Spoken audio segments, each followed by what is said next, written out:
Hi guys! So ayun, itong sasabihin ko ay para sa lahat. Hindi lang to basta para sa akin, okay? Di ba ang dami rin naman na content creator o gumagawa ng mga content videos sa mga Facebook nila, Instagram, YouTube, or dito si TikTok. Kung saan man social media na meron sila. Pakiramdam mo, feeling mo, yung paggawa niya ng video or content, di ba may sinasabi siya? Pakiramdam mo, para sa'yo yung video na yon o para sa'yo yung sinasabi niya, ikaw yung pinapatamaan sa video niya, nagkakamali ka. Bakit kasi ganyan yung nararamdaman mo o ninyo? May mga videos kasi na gumagawa ng content, minsan relate ka. Diba sa TikTok, diba minsan nagre-repost tayo, ganyan. Yung may mga videos na parang nagugustuhan natin, or minsan siguro nakaka-relate ka lang, in a good way. Dito kasi, ang sinasabi ko, paggawa ng content o videos, pakiramdam mo nga para sa'yo yung sinasabi or natatamaan ka in a bad way. Halimbawa, may isang nag-post sa TikTok or kung ano man, gumawa ng content videos or content lang naman talaga yun kasi isa nga siyang content creator, tapos natamaan ka,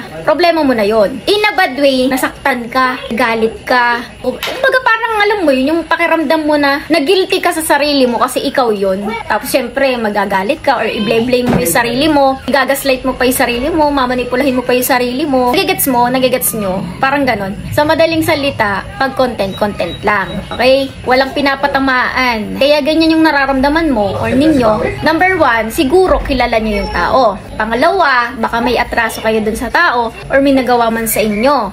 Pero hindi naman kayo yung pinapatamaan sa mga post niya or videos o kung ano man. Pangatlo, may inggit kayo. Pang-apat, baka may inis kayo dun sa tao. Or panlima, baka naman kasi nagagalit kayo. O alam mo na yun, may halo na ring inggit o kung ano man na nararamdaman nyo na mali sa inyo. Advice ko lang din na huwag nyo na lang pakialaman or hayaan nyo na lang yung tao kung ano man. As long as kasi na alam ninyo sa sarili ninyo, wala kayong atraso dun sa tao. Bakit siya nag-video ng ganon? At wala rin naman siyang atraso sa inyo. O sadyang assuming lang din kasi talaga kayo. Diba? Yan ang mahirap. Pag alam mo hindi para sa'yo, hindi para sa'yo. Kung ganyan, halimbawa kakilala nyo yung tao, kilala nyo at kilala ka, at alam niyo sa sarili ninyo na parang nagkaroon kayo ng something or hindi pinagkakaunawaan o may hindi kayo pinagkakaintindihan, mas better siguro na i-approach mo siya ng maayos or i-PM mo sa social media niya o kung ano man, or gumawa ka ng way para makausap siya ng maayos, na malinaw, or klaruhin ba kung bakit ganun, kung bakit ganun yung nasa post niya, or tanungin mo kung bakit ikaw yung pinapatamaan niya. Linawin mo lang din, mapaliwanag niya sa side niya at sa side mo rin kung bakit siya ganun. Nagigits mo, di ba? Para, you know, para kung maging okay man kayong dalawa at maging malinaw na sa lahat, maging both sides sa inyong dalawa, edi okay na, di ba? Kung mag-content man yan or mag-video man yan, na mga kung ano na sasabihin niya, hindi yun para sa'yo. Para lang maging valid na yung nararamdaman nyo ba? Yung para maging okay na magkaroon na kayo ng peace of mind sa sarili ninyo, which is okay na. Nagigets nyo? Parang ganun, para clear lang lahat, na maayos na malinaw na, klaro ba? Sa madaling salita, as in, kung magpo-post man yan, edi okay na, nagigets nyo. So, yun lang. Kaya kung kung nakaka-relate kayo sa mga sinasabi ko, try lang. Advice ko lang din talaga yun, ha?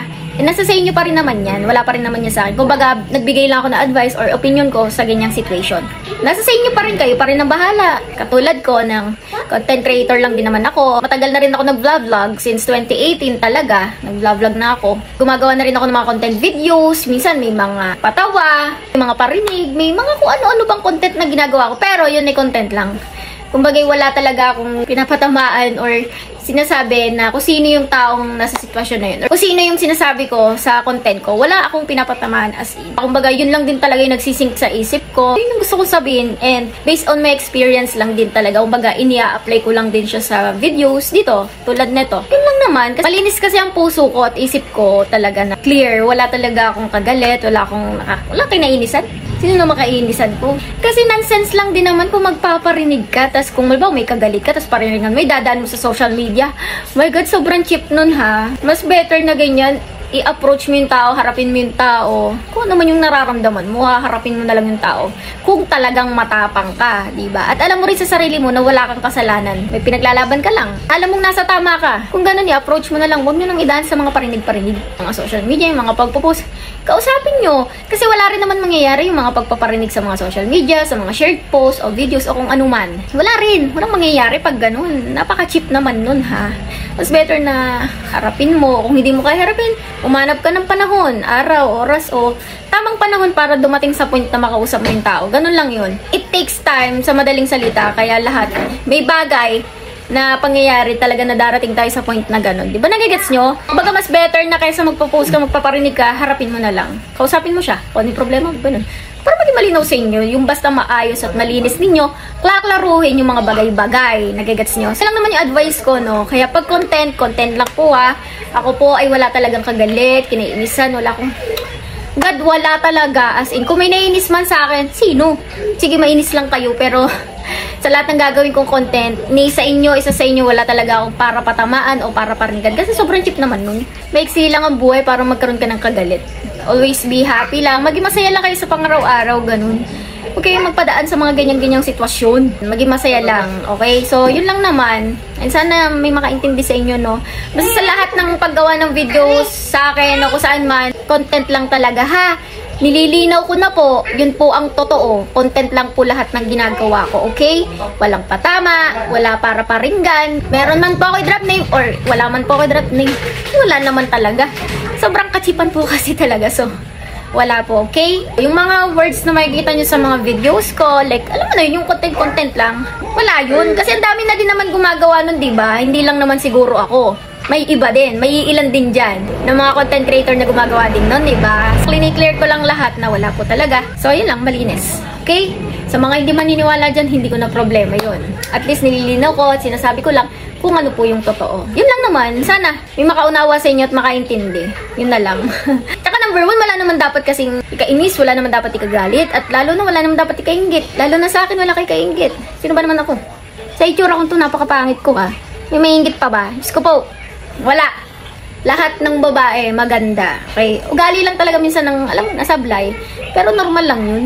Kasi mahalaga naman na itama at naiituwid din yung mga pag-uugali na, alam mo na, kahit slight lang. May mga bagay na kailangan natin magkamali para matuto tayo or maituwid natin, maitama natin kung bakit mali yun, di ba? Kumbaga maitama natin yung mga bagay-bagay. So, yun lang naman. That's it.